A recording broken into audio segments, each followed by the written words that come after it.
The Tate brothers' brand new high-powered lawyer, Tina Glandian, who has a history of defending high-profile names such as Chris Brown, Kesha, and Jesse Smallet. Yes, that's right, Jesse Smallet.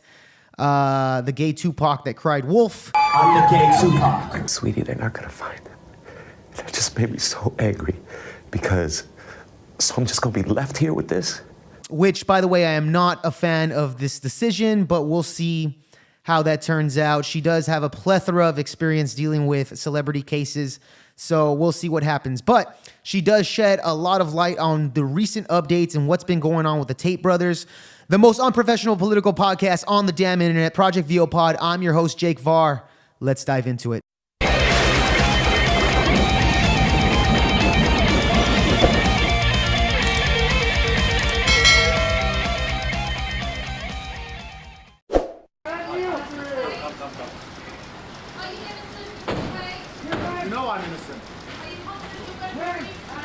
There's not much justice in Romania.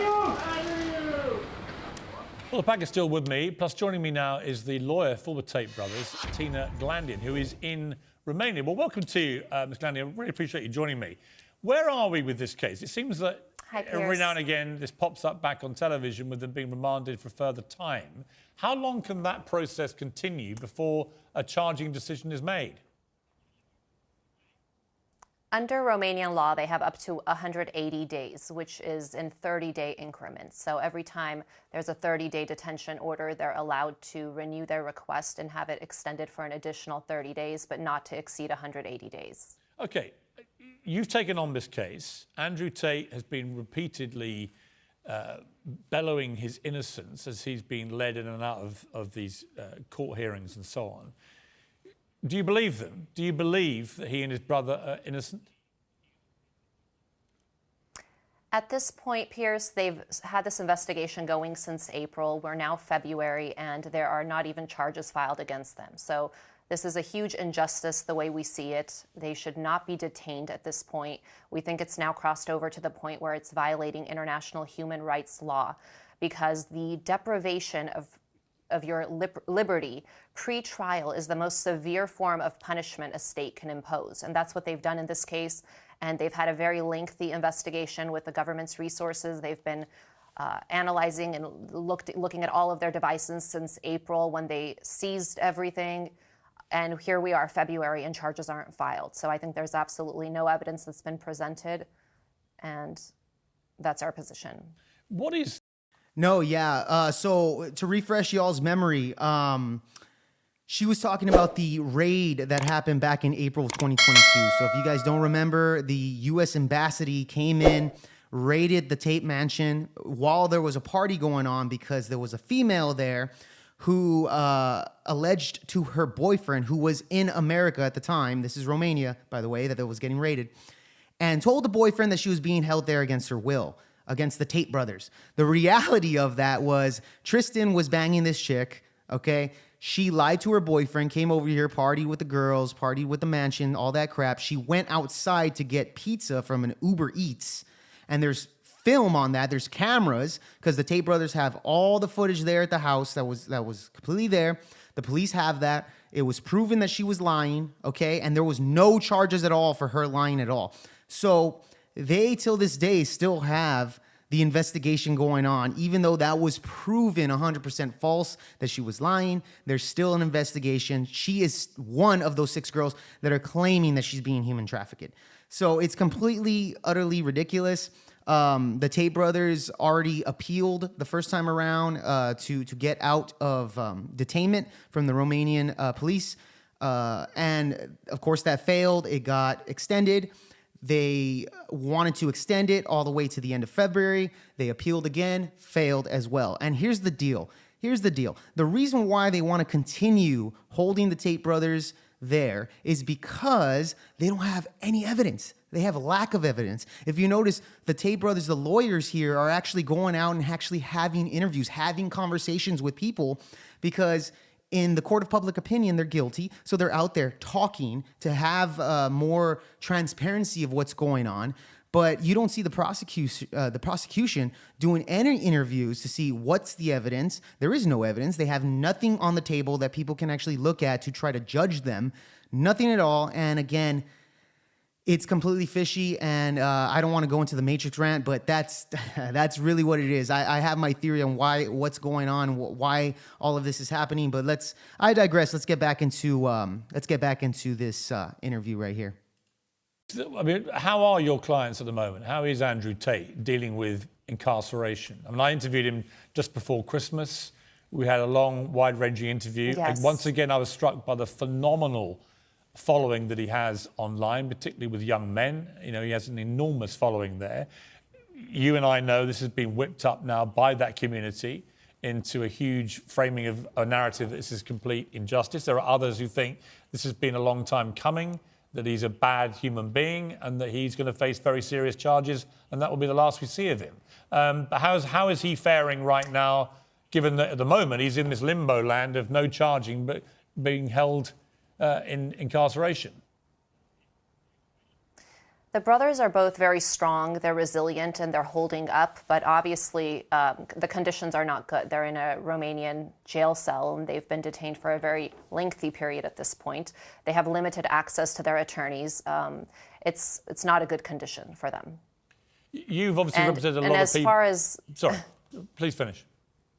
I was gonna say, to your second point, they're controversial public figures, but that's not a crime. And at this point, we have not been provided any proof that they've committed any crimes, nor have they even been charged. So I would ask that people presume them innocent as they are. Do they feel... Okay, yeah, exactly. Here's the thing. What she mentioned there before, that the Tate brothers are under the Romanian authority, and they have been treated very unfairly. They've been their circumstances of the jail cell. It looks like they every time they come out, if you've seen those videos, they looks like they haven't even showered. They're not allowed to groom themselves. They're in jail completely 100%. And it looks like they're being treated in a very unhumane, very different.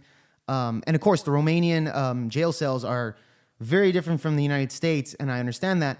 But again, these people aren't charged at all. These aren't criminals. They're not people that are guilty of a certain crime that are being accused by, nothing of that nature. But yet we still see till this day, them being treated in a very unhumane way, similar to how I believe criminals should be treated. But guess what? They're not fucking criminals. They're not criminals at all. But yet, at the end of the day, they're still being treated like such. Let's move on. Feel that they are being tried in the court of public opinion? I think the public is divided, as you know. I think they have a big following, but at the end of the day, yes, I think there is a lot of information in the public. I think there's a lot of false allegations in the public. I think some evidence has now been put forth. Again, I don't want to comment too much on the facts of the case since there is an ongoing criminal investigation. However, I think there has been evidence put out, videos and other statements for the public to see what the supposed state of the evidence actually is. It's been interesting to watch Andrew Tate's Twitter feed in particular, that he's continued to tweet. Is he doing that himself? Has he got people doing that for him? And how do you feel from a legal point of view? Is it a wise tactic to continue to do that on social media when you're being held in custody by the Romanian authorities? Well, again, he doesn't have access, so he's not doing anything directly. And what's being put out is on his accounts, and I'm not going to speak as to, the source of the posts and what's being put out, but I think, again, as of now, he's not charged with anything, and he's free to comment publicly if he wishes to. Yeah, here's the thing. Andrew Tate's voice, the Tate brothers in general, Tristan and Andrew, their voices need to be heard. Because here's the thing. They are held against no charges on them at all. Guess what? They need to be talking because they know the court of public opinion has already deemed them guilty, okay, regardless of any evidence. And we've seen the media slander them with multiple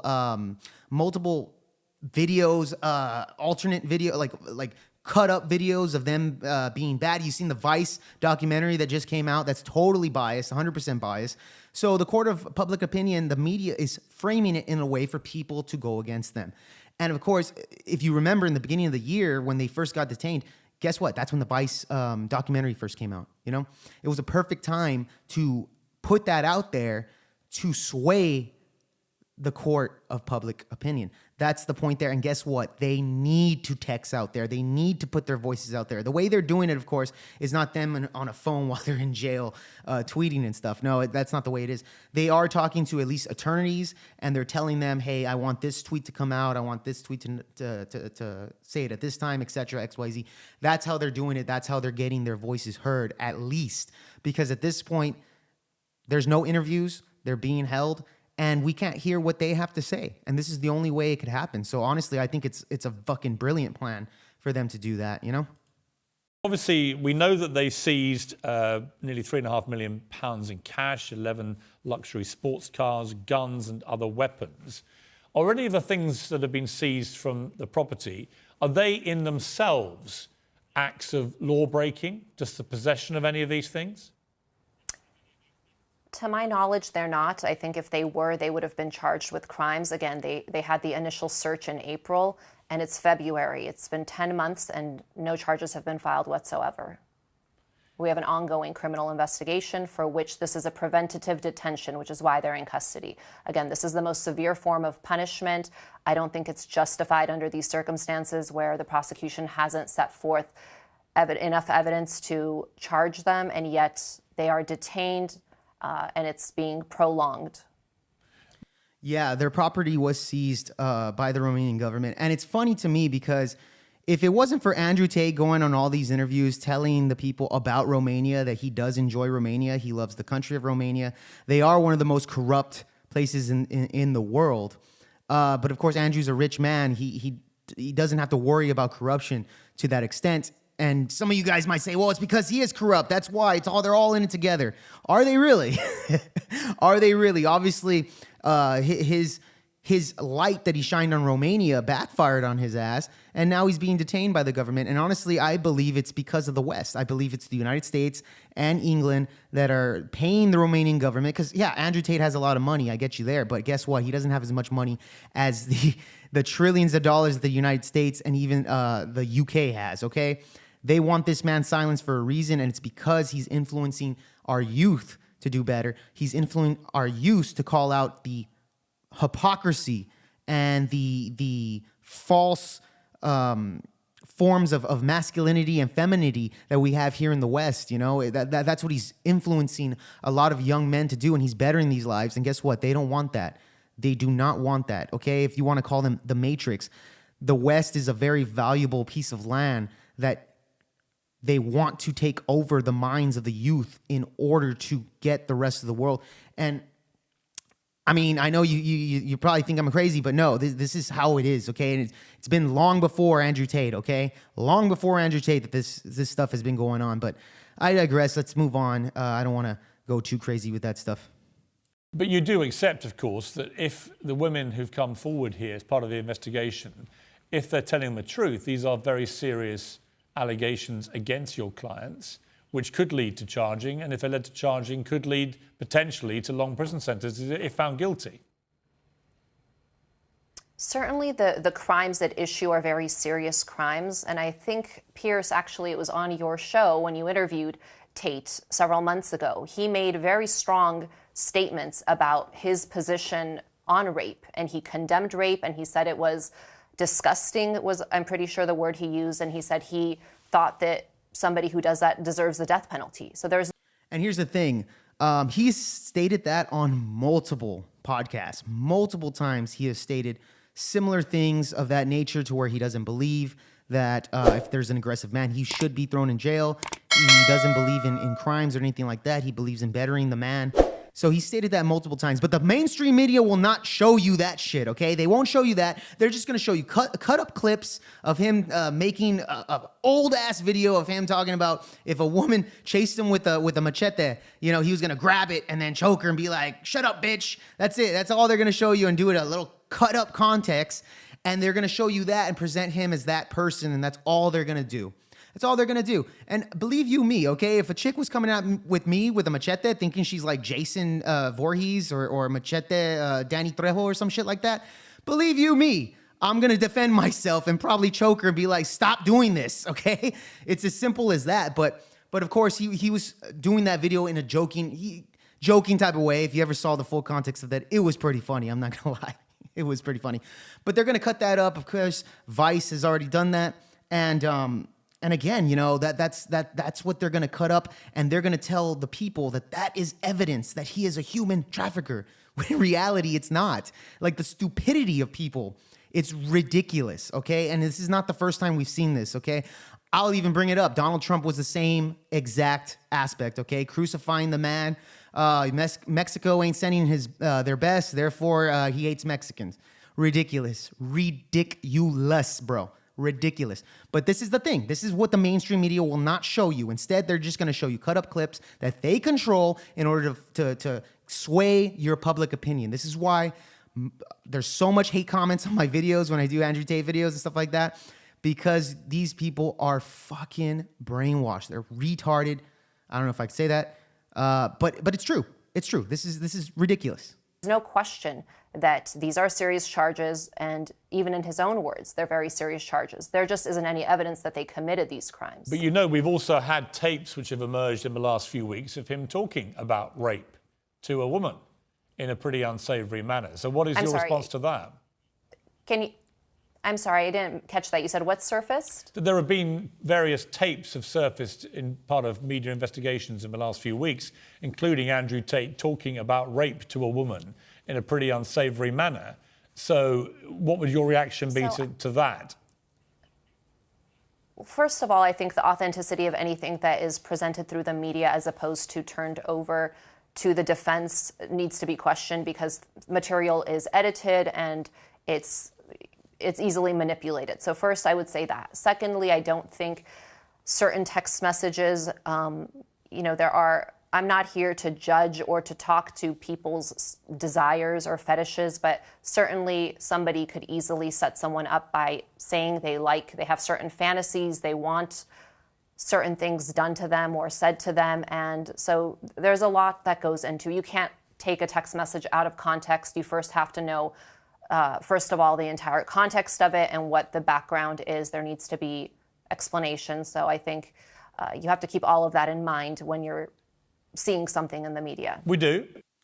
Yeah, so what Piers is bringing up there is if you guys haven't heard, there's audio clips of Andrew Tate basically saying, you liked it, stuff like that, like cut up little audio clips. And I remember the headlines were saying Andrew Tate admits that he loves, graping women and all this stuff. They show you, you can hear the audio, right? And he's saying things that are cut up, little bits and pieces of it. There's no female voice there. Nobody talking back to him. For all we know, he could be talking to another guy, for all we know, okay? He never said in any of those audio clips that he loves graping women or doing human trafficking stuff. Like, nothing of that. It could be taken as dirty talk. It could be taken as him sexually giving women's fantasy with the aggression. Well, as we know, women do love aggressive males, aggressive things in bed, and the ladies know this stuff. But of course, it's taboo to say that. It's a taboo point of view. I get it, but of course, Andrew Tate, they'll cut up that stuff and tell you that he loves, graping women, which is completely and utterly ridiculous. Just based off those clips alone, does not prove nothing. I'm glad Piers Morgan mentioned that, because that is a big thing. That was another form of swaying public opinion in order to hate this man. And, it is what it is. Let's go on. And we have to keep in mind also the judge's reasoning for all this. They explained on the 20th of January that they viewed the particular dangerousness of the defendants and their capacity to identify victims with increased vulnerability in search of better life opportunities. So all of this has to be taken into account. But it goes on, and as you rightly say, at the moment, there have been no charges against your clients. And until or if that point arrives, we're in a world of allegation, not actual charges. Correct. And right now, exactly, there's a presumption of innocence that every accused has, and that attaches from the time you're even charged. And here, we're not even there. They haven't even charged them with crimes. So any sort of comments as to their alleged dangerousness, there's no evidence of that. There isn't even a presumption of that. They need to be presumed innocent, and that hasn't happened in this case. There's really a lack of evidence, and they are being detained unlawfully at this point. Tina Glandian, I appreciate you joining me. Thank you very much indeed. And there you have it, man. Fire on Piers Morgan there for actually calling that out, because here's the thing. They've been detained, or they've been under investigation for 10 months since April of 2022. We're now, I believe, the beginning of February. So they've been under investigation. No charges at all have been filed. They raided the house randomly, detained them, and have kept them there in desperate attempt to find some kind of evidence. Remember, these people have access to all their cameras, all their computers, their finances, their property. Everything is there for them to investigate. And you're telling me it's going to take them that long to find enough evidence to put them away? You know, here's the thing. The crazy part is that the minimum for human trafficking is 15 years, okay? 15 years, that's it. Like, what the heck? That's ridiculous. If it was up to me, I would say death penalty on human traffickers. And they've changed the definition of human trafficking just to try to get these guys for human trafficking, okay? Making a woman fall in love with you and everything like that, and just asking her to do webcam and convincing her of that way is not human trafficking, okay? That nowhere even in the sense of it. If you want to see, I'll even give you a recommendation of a movie to watch. It's called Profile. If you want to see real human trafficking using the lover boy method, watch that movie, okay? Basically, it's a reporter who's doing a piece on ISIS. Well, one of the ISIS members, through webcam and video of the interviews, the ISIS member makes her fall in love with him all through a span of like a couple months. He convinces her to go over there to the Middle East to, have a relationship, etc. Under false pretenses, she goes over there thinking that they're going to be, happy together and everything like that. The moment she gets there, guess what? Boom. Boom, like an explosion, right? Boom. She's going to be forced into being sold to the highest bidder. That's real human trafficking. Right when she gets there, he captures her. He says, you're going to be human trafficked by force. Okay, she was led over there under false pretenses. That's called fraud. And then he's going to sell her off against her will. That is real human trafficking, okay? And I would recommend to watch the movie. It gives you a good light. Not only that, it's based off of a true story. So it's actually it actually did happen. So anyways, so they need to bend all the rules in order to try to find these evidence. And that's what they're trying to do even right now, man. So anyways, hashtag free the Tate brothers. That's all I got for you for today, man. Like, subscribe, comment down below. Tell me what you guys think of the interview and everything like that. And you're going to catch me on the next one. This is Project Veal Pod. I'm your host, Jake Varr. Peace.